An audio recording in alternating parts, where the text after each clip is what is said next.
Hello, everyone. This is Pat Conahan, the athletic director, and I'm really, really happy to say I'm here with a portion of the 1975 state championship men's baseball team. This fine team was inducted into the Hall of Fame just this past June, and we're getting together here on the Zoom call to just learn more about them and hear some of the stories and really just reminisce and connect. So let's first meet them. I'm just going to go in order and where I see you on my screen. So Steve, can you introduce yourself? Say a little bit about where you're from or what high school you went to before MiraCosta, and then we'll move on. No, absolutely. My name's Steve Gelfarb. I went to Oceanside High, and I was raised in South Oceanside, actually born in Escondido because we didn't have a hospital at the time. But um, that's kind of where I started. Okay, Tom Bessie. Tom Bessie went to Carlsbad High School and played against my good rivals, the Oceanside Pirates, all the time. They always used to beat us, and that's what I remember most about high school. Is every time it was either football or baseball, Oceanside always beat us. But it was good to be part of their team at MiraCosta. Awesome. David And Drake. David Drake. I went to Oceanside High School also. Enjoyed the heck out of it. And I enjoyed even more when I got to play with all these guys at MiraCosta. Awesome. Richard Martinez. Hi, my name is Rich Martinez, graduated from Oceanside High School in 1973. Um, it was great beating Carlsbad all the time, and it was great being with some of these guys on the team because we grew up with each other in the South O gang with David and Steve, and that's it for now. All right, David Meyer. Good to see you all. I've also, since we've outnumbered Tom 5-1 here, I can say I also went to the Oceanside High School. But yeah, it's fun to see everybody. It was nice to have lunch with half this group not too long ago. And I think the fun part for me with a lot of these guys is we started playing together when we were 9 years old. And so 9 or 10, Steve and Richard and I were teammates, and then we met Butch and Dave along the way. And so for many of us, getting to MiraCosta was we'd been playing together for about 8 or 10 years. So it was really fun to then connect with guys from Carlsbad and Ramona and Vista and other schools and really have some fun. That's great. Howard Sullivan. Howard Sullivan, Oceanside High School, graduated in '74. It was just a great time. The success that Oceanside had is just kind of like Sealy kind of just plugged us in and away we went. He was pretty demanding. Haircuts, gentlemen, is that right? Oh yeah, high and tight. High and tight. Okay. Well, it's I'll start us off with just kind of a question to set the scene. 1975. It sounds like this was almost completely local, which back then the community colleges were very, very community serving. They still do that now, but we tend to get more out of the area athletes. What was it like before you arrived? What was it like before the season? Maybe what was some of the historical context, or what was just like in Southern California in 1975? Anyone can take it. Well, I can say that, coming out of Oceanside High, I didn't really have a lot of direction as to where I was going to end up. It was kind of nice, and when Steely came out to our field one day towards the end of the season, and he basically recruited the whole team to come out and play for him, right? Which I know today is probably against about every law there is out there in recruiting, but that's what he did.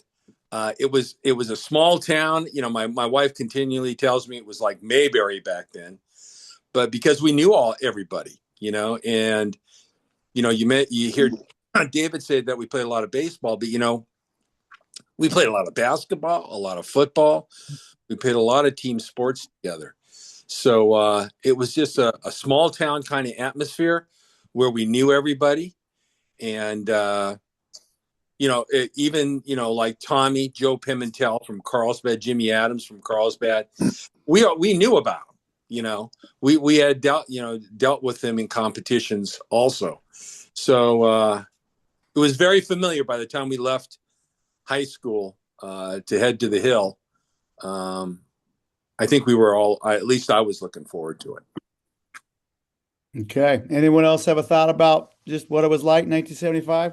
Well, yeah, Tom, I'd like to just jump in and say one thing that I remember mostly was coming out of high school, playing football and baseball. I didn't have any opportunity to go to a 4-year school out of high school.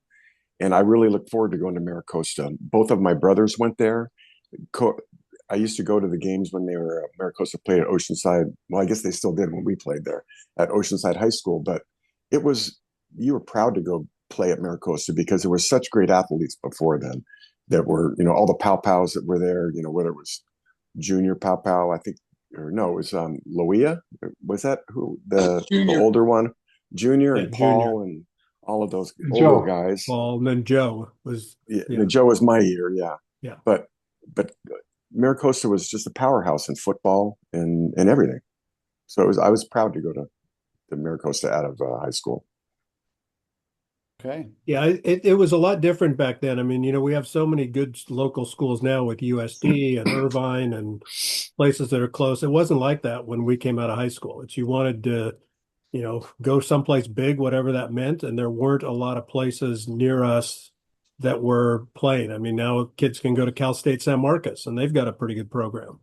So for us, it was like Tom said, I grew up watching my dad coach football and thought we were going to all play for him for baseball, but didn't get a chance. But Coach Williams came along and controlled us for 2 years, and we won some championships and had a fun time. But unless you were going someplace specific, like USC or UCLA or someplace, we didn't think about that coming out of high school. And MiraCosta was a really good choice for all of us to go and to play and to get the start on our good education. And then all of us went off someplace else anyway. So it was a good foundation for us back then. And it had a really solid reputation, which made it easy for us to slide in and be a part of the program.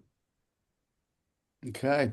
I know someone mentioned Coach Seeley and his demanding or tough way about him.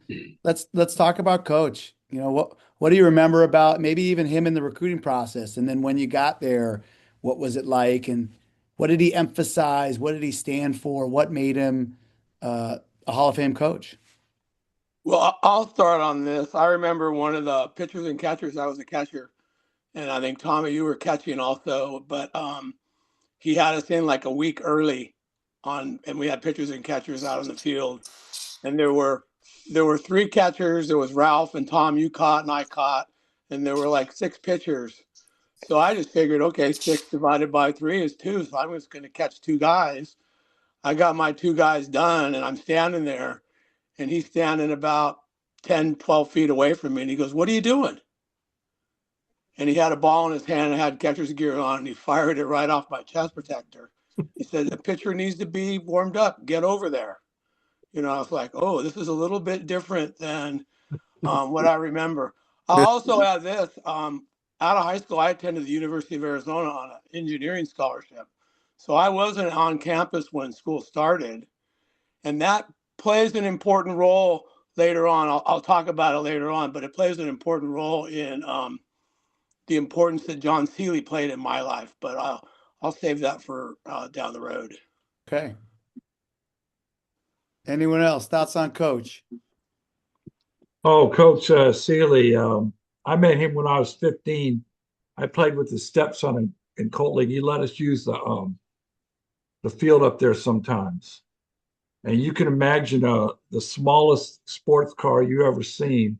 I was telling Steve this today with that big guy in there. And the second time I met him was when he took us all to Marty's Valley Inn, which I don't know what a big deal it was. That couldn't be illegal. And then the third thing about MiraCosta was I got to place a men's league with Ralph Billings, and Ralph Billings set me straight about how it was going to be with Coach Seeley. And, hell, I look forward to it. His big thing, he wanted it, I wasn't exactly a Phi Beta Kappa as far as a classroom. And first thing he told me is, you're going to go to class, you're going to get an education, you're going to go somewhere. So, besides learn how to play baseball, I love it. Anyone else, or shall I move on? Well, no, I just this is Tom. He was just a really good disciplinarian, but we welcomed that. Nobody was afraid of it. He was really, really tough on us, but he had respect from all the other coaches within the league. You could just tell that. And he brought out the best in all of us, brought the whole team concept together. I can remember David Drake. I think it was, I don't know, David was a really intense competitor. And I remember Coach Seeley getting on him one time. And I remember, I can't remember if it was on the mound or as we were walking off the mound or something big, but David kind of got back in Coach's face a little bit. And Coach backed down from David because David stood up for himself and believed in the pitch he threw or whatever it was. I don't know, David, do you remember that at all? No, I remember the championship. Well, there were like 2 or 3 games in 2 years that I pitched for him that he never was on my ass the whole time, the whole game. And, I'd go, we'd finish a game and I'd go the other side that he walked out. And then when he get through talking to everybody, I'm sitting there thinking, why, how can I be pissed off at the guy? Because he just, said that you did something well. It was a championship game our freshman year against COD.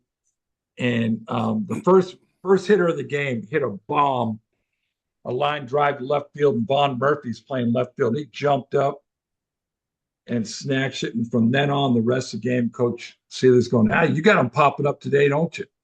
And I think it was the 7th or 8th inning. The first guy got on, and I remember the kid from COD. I think he used to go to Oceanside, named Martin, and it was a double play ball, change up, 6-4-3, and I yelled something at him after the pitch, after the double play, and he just smiled because he knew he got me, like he had the whole time. He just wanted you to play with some intensity. But I can remember, that year only 2 games that he never was on my ass the whole game. But he said, you just start, and he wasn't really a yeller or a screamer. He'd talk to you, he'd yell a little bit, but I don't think people were afraid of him. I think people wanted to play for him. And I see that today. Not that many guys want to play for certain people, whether it's high school, whatever. And we wanted to play for him, and when he said, come here, everybody got over there and they listened to the dude, and he was just, there's not that many coaches like him anymore. Back then, it just seemed the good coaches, they could say stuff to you and, you fell in line. A lot more psychological stuff than just, the day-to-day, minute-to-minute learning baseball, and he was something else to me. I could, growing up, I could take an ass chewing and, I'd get a little bit mad, but then, I'd keep on going because you're there with the guys. I played all these guys. They were great to me, but I'm surprised Tommy brought that up because I thought that's just how it is, He loved you, but I do remember that. I remember how you got back in his face a little bit on Sunday. It must have been that double play ball. Yeah, and he just smiled. He just smiled because he knew he had me. I remember the last out of the game against COD. We won the championship. Line drive to David. Like Seeley said, you got him popping up today, and he was something else. I think he handled everybody a little differently. Okay, he really did. You know, when you only got a roster of 15 people, you can't be running guys into the ground and end up with like 7 guys at the end of the season. But I'm not going to say he massaged you either. Like Tommy said, we knew we were coming to a junior college with a tremendous athletic history, and it really was an honor to come out there. You know, I reflect that I was going to go out there with Richard Martinez, Avocado League Player of the Year, Tommy Vesey, all CIF, Ralph Billings, all CIF. And when you think of a center, that's your center players, right, on a ball field. Very important.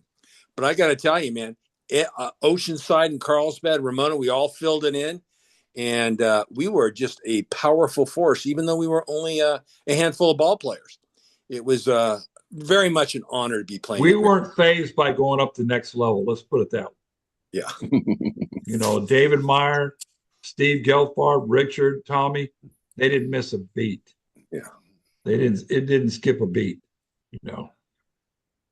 Well, I want to add something. I played 1 year before you guys came there to MiraCosta, and we had an okay season. But I knew when you guys from Oceanside almost won the CIF, and I go, man, these guys are going to come to MiraCosta next year. And then knowing that the guys from Carlsbad coming to us, we're going to have a good team. And I was really excited about it, and really came through. Everybody did what they had to do, and then, like I said, Coach Seeley knew everybody's potential, and he just kind of pushed us to where we need to be, and it just came through. It was an exciting year and all that. But yeah, it was a privilege to play with all the guys there, and it was a mark in my baseball history, playing and all that. I've got a question. Did most of the rosters have 15, or was this an anomaly? Was this team different? And then after we get that, my next question is, if you had to describe this team in a couple words, like, was it a dominant team, or was it a gritty team, or what? How would you describe it? But a few people have mentioned, 15. Was that standard back then, or were there teams with much bigger rosters? Gosh, I don't remember. It just seemed normal to us. And as far as I tell you, the following year, after you won the state championship, Tommy, we must have had 40 people come out for the team. Really, you really did. And you know what? Seeley kept most of them. If you wanted to hang in there on the roster, he kept you. Wow. So, we were not a 15 roster team the year. And I think the years to follow, he was able to recruit a lot of people from out of the area, out of state, and that wanted to come to MiraCosta. So that was kind of interesting. That's true. We even had, I think after us, didn't Kevin Towers, who was the general manager of the Padres, came down and played as well. I think he came out of Medford. I think so, yeah. Yeah, my brother played with them. So I will chime in on this. I mean, the 15. I don't know. When I spoke at the induction, I talked about. I think Seeley's strength was everybody had a place, and when I say that, I was a catcher. I came from Oceanside, where I caught behind David Meyer. Now David Meyer's playing second base. So I come to MiraCosta, and Ralph Billings is there. Now I understand Ralph Billings was an All-American. So how am I going to be a part of this group? So one thing you guys remember, John Seeley didn't coach the bases. He coached from the dugout. And I became the third base coach. And he took me aside one day and he said, hey, you need to be paying attention to infield, outfield. You need to know the arms. You need to know this. You need to know that, because you're going to be coaching third base. And if a guy gets thrown out at the plate, that ain't on the guy running. That's on you. So there was a bit of responsibility. Yeah, I did play periodically. I think maybe I got about 12 or 13 at bats. But I think that attention to detail was something that I carried with me for the rest of my life. You got to take care of the detail. And I remember when we were at the state playoffs and we went out and practiced at Humboldt, the first thing he told me when we got there was, hey, you better go check the warning track. Because if a ball goes out there, is it soft? Is it hard? Whatever. And then you're going to be able to know if you're sending a guy home that's on second, So, being a part of the team, he taught that team effect that everybody had a contribution, he wanted a positive contribution from everybody. And when he called on you, you wanted to be ready. I love that. You said everyone had a place, which obviously people feel valued, no matter how big or small their role is. What were some of the personalities of the team? Was there a funniest guy that kind of was in the dugout, cracking jokes, or was there a guy that was the kind of the natural leader of the group, or did people take on different personalities throughout that year? We only had three sophomores on the team, and they were pretty good guys. But the guy that I thought was a leader was Ralph Billings, just being a catcher. And like I said before, he told me already how it was going to be when I got there, and he would tell it to you like it is, and heck, our goal was to win, but there was none of this rah-rah stuff. I don't want to say it was just all business, but, we had fun, but we knew what we were out there to do, because we're used to doing it. Mm-hmm. We're used to doing it for a few years, Yeah. All these guys that I played with here that were very successful in high school, we went up a step and it was different. It was different for me, but man, it's like, they had just as much success or more at MiraCosta than they did at Oceanside High School, in Carlsbad. I think I'm sorry, go ahead. I was going to say, I think the one defining thing about this team was that that every person in that lineup had self-confidence, and you knew that you could count on the guy in front of you, the guy in back of you. I remember pretty accurately that when we used to scare the other team, whether we were home visitors, when we came up to bat, we'd have four guys on the on-deck circle, and the pitcher would look over and he would think, why are all those guys out there? It's because we knew we were going to get on, and we just wanted to have that. We had that self-cockiness that was, arrogance kind of, but humble arrogance, I guess. I don't know. But it was a group of guys that had a lot of confidence in each other and in themselves. I think that's great. Here's a question. It sounds like there was a large group from Oceanside, but then also there were people from Ramona, Carlsbad, probably some other places as well. It sounds like, and correct me if I'm wrong, the group came together pretty quickly, but was there a moment or was there a game or a point in time where you said, oh, this is a team now, right? Like this is maybe even a brotherhood. How long did it take to go from, oh, I played against that person in high school to, oh, we're together and we're really, really connected?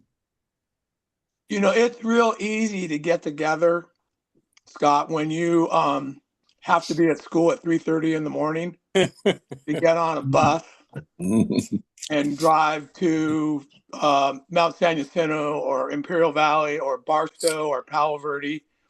And the one thing I will say about Coach Seeley was we would drive for an hour and a half, and then we'd stop and have breakfast.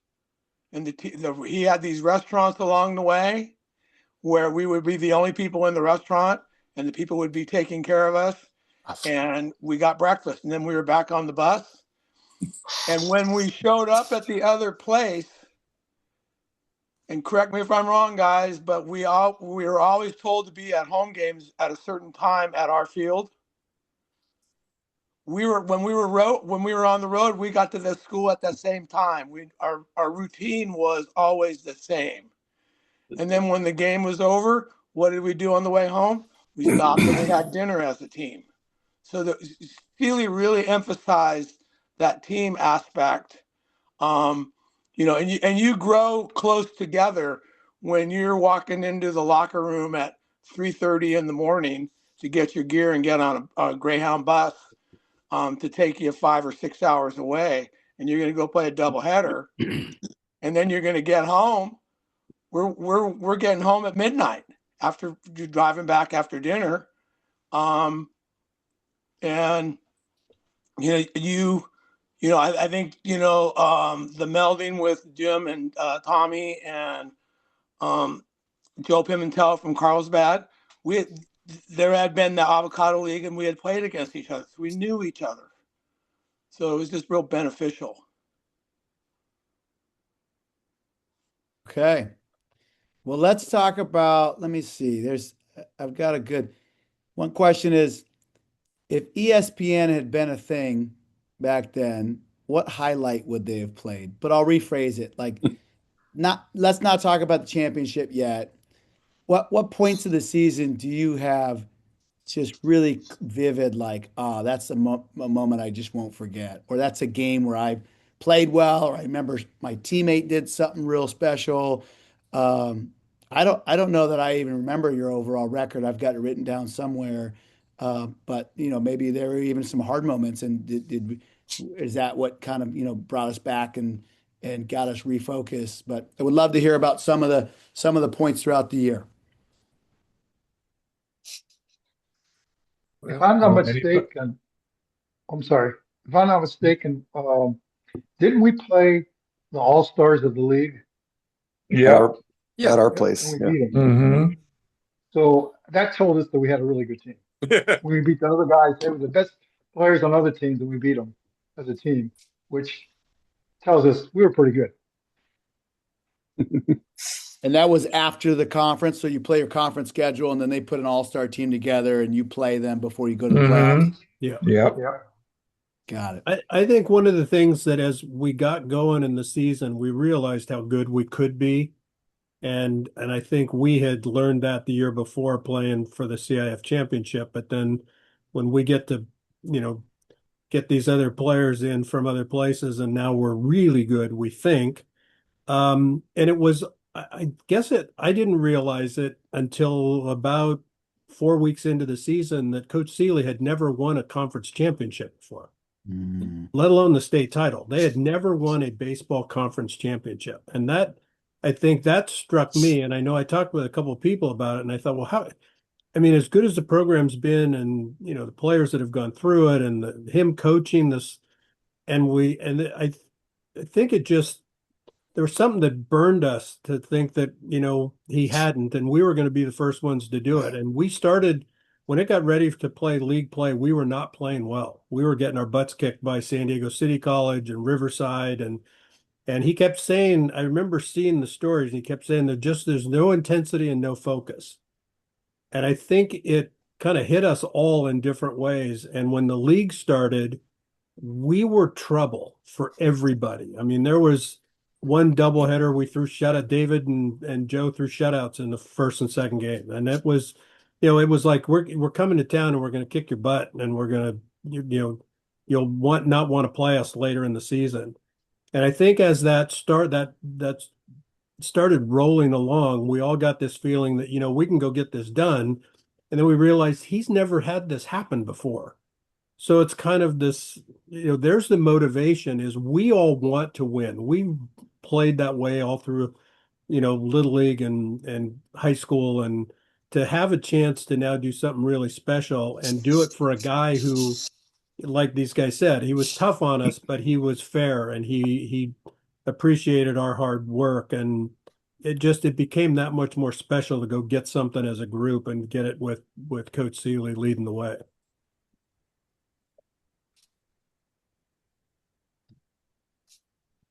I'm And going to go off what David just said. I remember at the beginning of the season, um, we were struggling a little bit, and we had a team meeting, and um, I had a hot bat, and he just chewed almost everybody out because he knew what everybody could do was potential. But I think after that chewing out, everybody just picked it up their game, and we just started going up, up, up, up after that. And it was great to see everybody just pitch in. And I think that a little talking to us, a little swift kick in the butt, I think, tell us that, hey, play your potential, just go for it, and which we did. And that was, I think that's when we just took off, and that was great. Okay. I remember when we started conference, we were doing pretty well until we hit a home game against Barstow, and we got smoked. And I think that was kind of a turning point. Everybody says, you some people say, well, you can't learn anything from losing, but we got our ass kicked.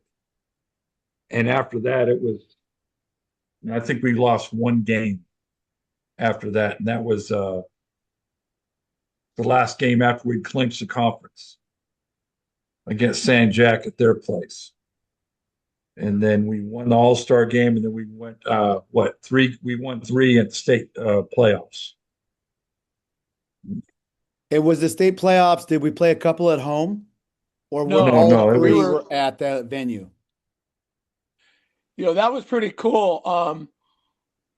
So we got called down to his office, and we had qualified for state, and we got called down to his office, and Dr. McDonald was there, who was the president of MiraCosta, Yeah. and he informed us that we would be able to fly. We were going to fly up to Eureka. And for me, that was the first time on an airplane. Von Murphy, it was the first time on an airplane. And so we David flew up Drake, there. first time on David airplane. Drake, first time on an airplane. So we flew up there. They picked us up at the airport in a school bus. They delivered us to our hotel. And then we went out to Humboldt and we had a practice on the field. And if you guys remember, the next morning we opened with Merced. Yep. And they had Butch Hughes was their coach, and he walks in and they drove over that morning. Merced drove over that morning. They had only lost 3 games, and they were ranked number 4 or 5 in the state. And he looks at Sealy and he says, "Hey, how was the drive?" And Sealy looked at him and said, "We didn't drive. We flew in yesterday." And his chin hit the ground because he had just driven in. And he goes, "Well, we're the home team, right, John?" And Sealy goes, No, we're the home team." And then we went out and just kicked their butt. They threw their number 3, and then they brought in their number 2, and then they brought in their number 1, and they lost the second game that day and went home, But I mean, I was so thrilled that the college was able to come up, and then when we flew home, I guess there were some parents that had gotten a signage, and as we were driving from John Wayne Airport on I-5, there was a signs congratulating MiraCosta. So it was a pretty cool deal. But and then Nick Crouch in the championship game. I mean, you throw Pimentel in game 1, you throw David in game 2, and you come back the next day, and Nick Crouch goes out and stuffs Butte College again. So we just Redwood. kind of rose to the occasion. College of the Redwoods. Or College of the Redwoods. I'm sorry. That's fun to fly up and get to practice there. All right, well, let's talk about that championship game, College of the Redwoods. What was their lead in? Were they the top team, or were they also a team that kind of had grinded their way up? And what was the flow of that game? And anything you remember would be really fun to hear. The one thing I do remember, piggybacking on what Butch had to say, that first game against Merced, what I remember too was that coach, he was so cocky. He walked up to Coach Seeley. He had a briefcase, like a attaché case, like with his lineups in it and everything, and like a collared shirt over his baseball. I don't know, it just looked like a goof, and he was so cocky. Would say, "Oh, you guys must be exhausted driving all the way up here," and that's when he said, that we flew up, but but they were, I think, perennial. Merced was always one of the top-rated teams. I don't think Mhm. College of the Reds was a scrappy team. What I remember, they had a guy that was an incredible. I think he was all-state football player too on their team as well. But what do I remember about that? I remember I finally got a hit in that in that game. I think I got a home run, and Coach Seeley said, "Well, it's finally since University of Oregon was there looking, because this finally you showed Krause you could hit or something, because everybody else was carrying the team at that point, I think." But anyway, I remember throwing Coach Seeley in the pool That's awesome. afterwards, or pushing him in. Yeah, no. Throwing. It wasn't quite throwing. It was pushing. Oh. I think we won 5-2 or something, right? That championship game. No, that was a second game. Oh, okay. We won 5-2. I think we scored 10 runs in the championship game. I thought it was 10-6 in the championship game. Okay, yeah. David, did you throw that game? Which Who one? threw the second game or third game? The second game I threw. Okay. And that's one of the few games Coach Seeley didn't yell at me. And the only thing he said to me, he goes, David, and I'm sitting there going, God dang, man, what? I step off and he goes, this first base coach is trying to steal your signals. Stick it in his ear, the hitter. And I step off, and I already knew by then, hey, whatever you say. And man, I right at his ear, everything flew off. And I didn't hit him, but I struck him out. Then he struck out again. Then the next day he went 7 for 8. This guy. But what made me mad is when I read I still got to get the articles from David, but like I said earlier, it's hard for me on the internet and all this stuff. Lay down. I went 8 2/3 inning in that second game, and Joe finished. To this, about a month ago, I go, man, I'm pissed. Man, I could only go 8 2/3 and not 9 innings, But and I remember Richard Martinez. We played it must have been 450 to center field. There was no fence. College Redwoods, and this guy hit a bomb because Richard. Remember you said that when we came up to visit you.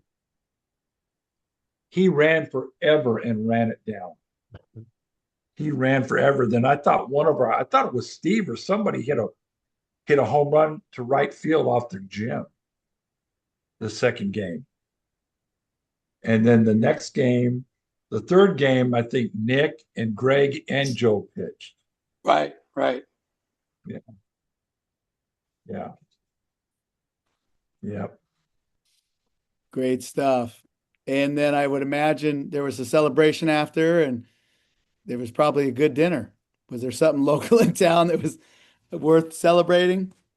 We went out to a place out on the Spit called the Samoa Cookhouse. That's right. And it was some of the best food because we ended up going back there after we stayed the extra night, and we went back there for breakfast because if we had lost that second game, we would have to come back and play on Sunday. But we got to fly home on Sunday. We didn't fly home after the game. Yeah, we went there 2 or 3 times. Yeah. Yeah, it was epic. Yeah, it was a cool, big old family style place. They just put the food at the end of the table and let us have at it. And it was pretty fun. Mm-hmm. I was just wondering, does Richard Martinez, do you still have that Adirondack bat that was flat on one side? Oh. I'll tell you a story what happened. You're gonna see I smashed it on purpose. And I don't know, halfway through, I went looking for it in the bag, and it wasn't there anymore. And I was like, who threw my bat away? And Steely said, oh, it's all bent out of shape. So I threw it away, and I'm going, what? That was my bat. So I went and got a brand new bat. And I started smashing it at the pole for about 10, 15 minutes. I'm going, there you go. That worked. And it was illegal to have that bat, but it worked. It was the ugliest bat. I know. But man, I can hit off that ball. That ball just shot everywhere when it hit. No, I don't have it. I thought maybe you were using it for pickleball or something now. Yeah, good. Let's see here. What would you tell today's athletes? What would you tell current or soon to be MiraCosta Spartans? Something that you took from experience playing, the closeness of the group, the learning. What would you give them from that experience that might help them along the way? It's a marathon, not a sprint. Kids today don't want to work. They want instant gratification. Okay.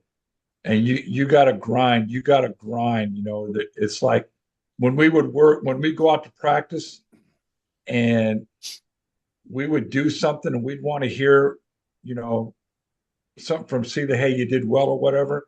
And sometimes we didn't get it. And I know I would think, God dang, man, what do we got to do to satisfy this guy? And we would just keep coming back day after day after day, But yeah, the thing, kids just grinding more than they do, just grind, grind, grind. For me, I think Sealy planted feet, okay, in my brain, anyways.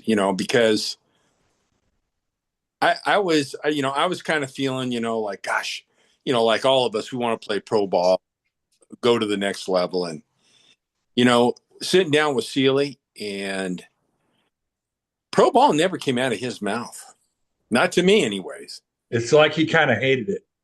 It's like the only thing came out of his mouth is, you're going to school. After you leave MiraCosta, you're going to school and you're getting your degree. And I said, okay, yeah, coach, I'll get to play baseball, but, I'm still thinking about pro ball. And he just would hammer education. And so I think a little bit of an athlete's growth. Now, you got to remember, you don't have baseball there anymore, but this really applies to any sport, I think, at MiraCosta right now, that they want to go to the next level, that academics is so important now that I'm sitting here now, because that degree that I went on and got helped me a heck of a lot more than any of my baseball did.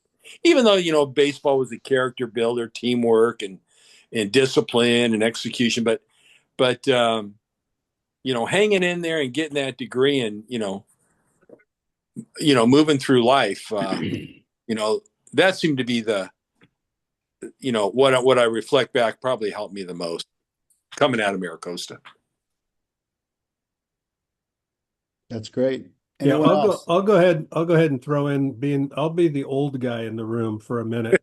Because Butch has started talking to me about this, 10, 12 years ago, before you wrote the book about our high school team, that those of us from Oceanside were super, super fortunate. We played for the CIF championship our senior year.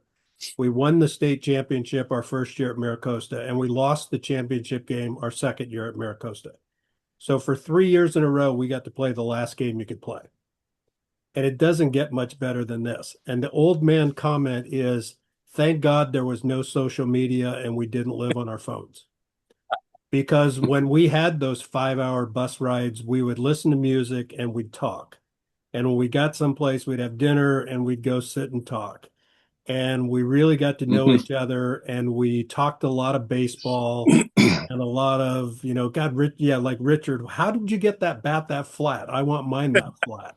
I mean, it was all the things that made us a better team and better teammates, because we really knew each other, we thought, and those we didn't, we got to know.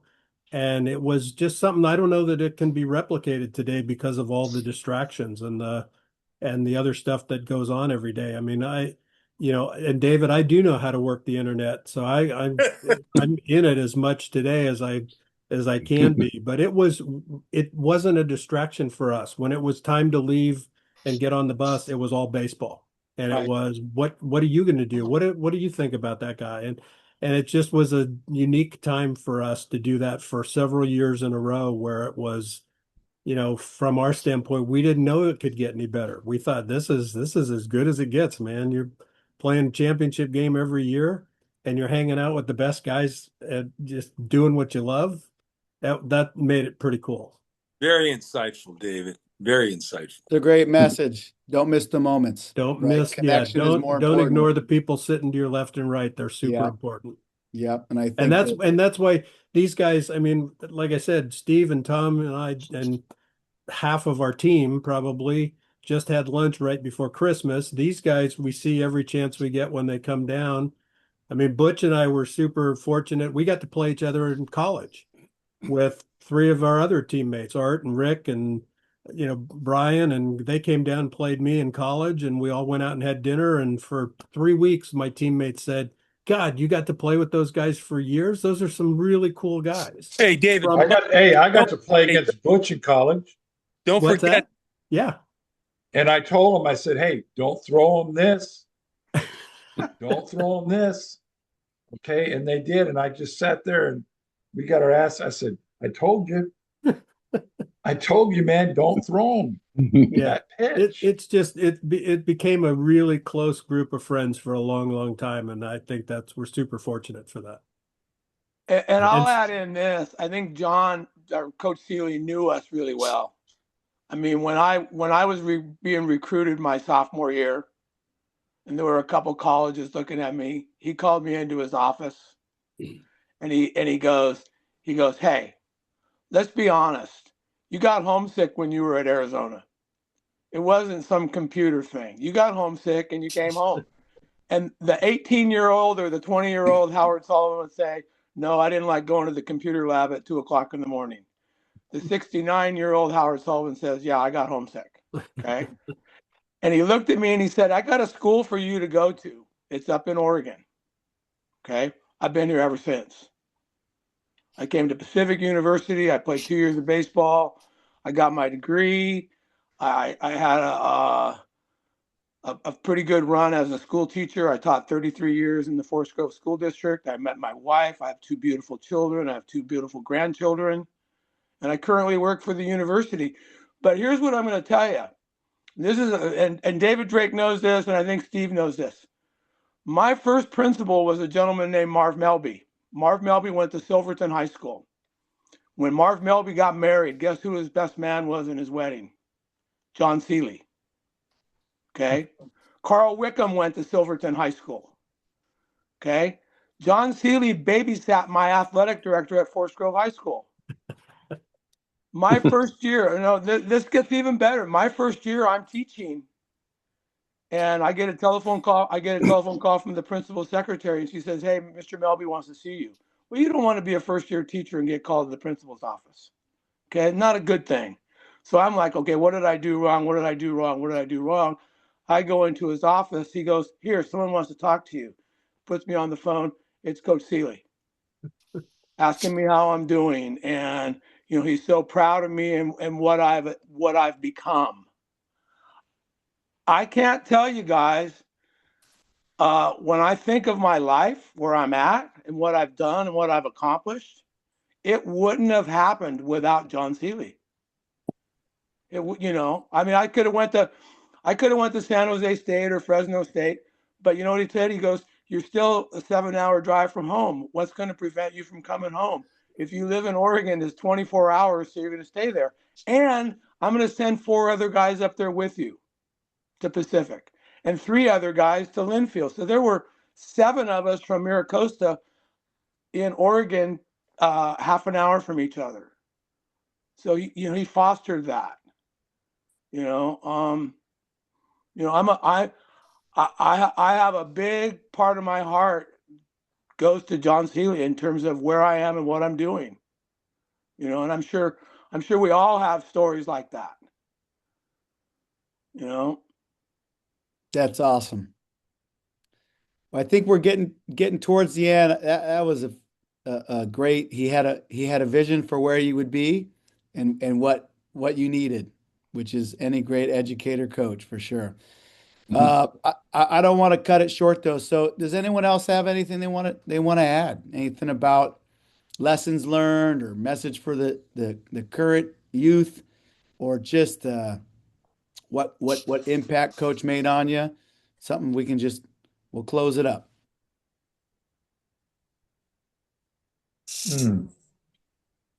It's really fun to reminisce about that year. It was really good.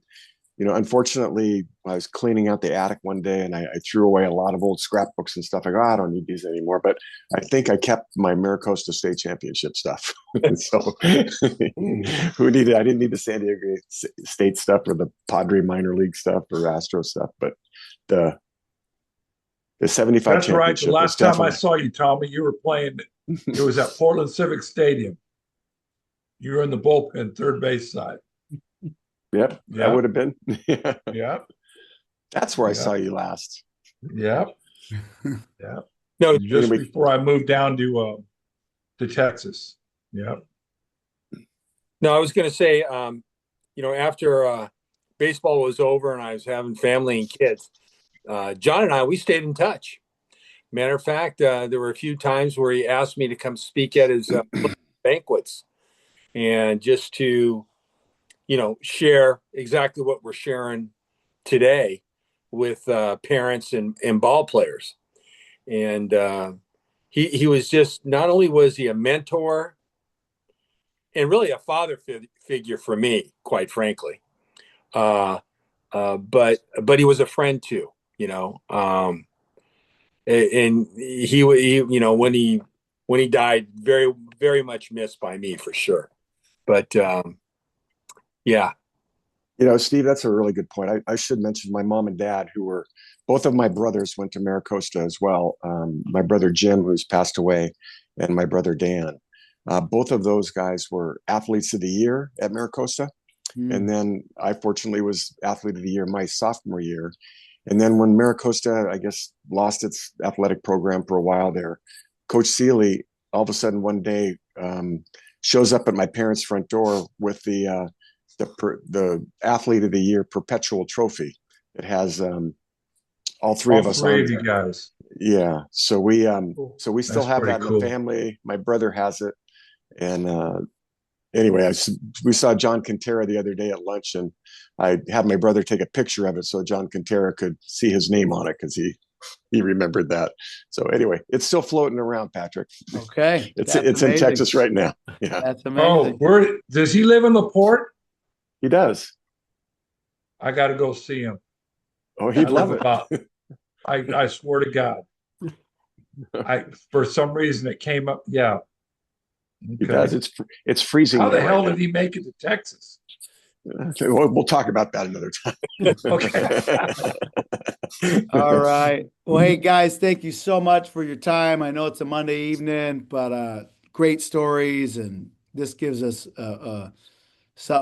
just a way better feel for about this group and your time at MiraCosta, and I'm grateful for you, and just wanted to say thanks for coming, and we'll get this up on YouTube at some point, and that way others that are interested in the state championship legacy of baseball at MiraCosta can push play and hear some stories too. So thank you guys. Have a great night. Thank you for getting us all together. Thank you, you very Patrick. much. Thank you, Patrick. Hey Good guys, seeing you it's guys. nice to see all you guys again. Good seeing you guys. All They're right. good memories. Zach. Hey, when Good I'm seeing back you. in California, we got to do lunch. Absolutely. I still Back think in we March. could have beat the Pirates at one point. I know we could have. Hey, didn't you kick a You beat 50-yard us field one goal? time our junior year. Hey, Oh, Tommy, did we? Yeah. What did he Senior say? year, The you beat us. sound went out when he was talking. What did he say? did Tommy Vesey kick a 50-yard field goal?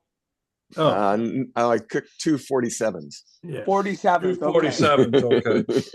Well, 47 when you were in high school. We can call them 50 now that we're our age. No, Absolutely. No, that was at MiraCosta, not at high school. Oh, okay. Okay. All right, guys. Take care. Great seeing you guys. Thank you guys. Good seeing you.